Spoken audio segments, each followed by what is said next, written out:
عارف ان في حاجتين لو فهمتهم هتعرف تعيش صح؟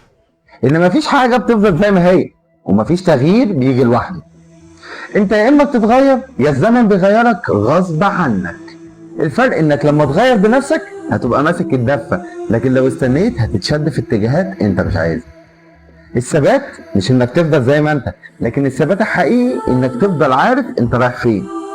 حتى لو الطريق اتغير مليون مرة ما تخافش من التغيير، خاف انك تفضل مكانك والدنيا تسيبك وتسبقك. التغير مش انك تضيع نفسك وهتغير بقى ومش مهم اي حاجة فتقبل بكل جديد، لا، التغير انك تقبل بالمناسب ليك. في ناس بتمسك في القديم خوف من المجهول، وناس بتجري ورا التغيير لمجرد الهروب. لكن الذكي اللي يعرف امتى يمسك وامتى يسيب.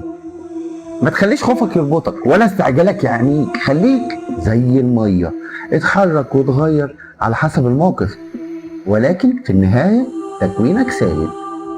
العبها مع ابراهيم بكر لو عايز تبقى كسبان، ما هو يتهاجم لوجودك يا تدافع عن خوفك. وقول لي عايزنا نلعب ايه في اللي جاي، واعرف انك بكده اذا ما كنتش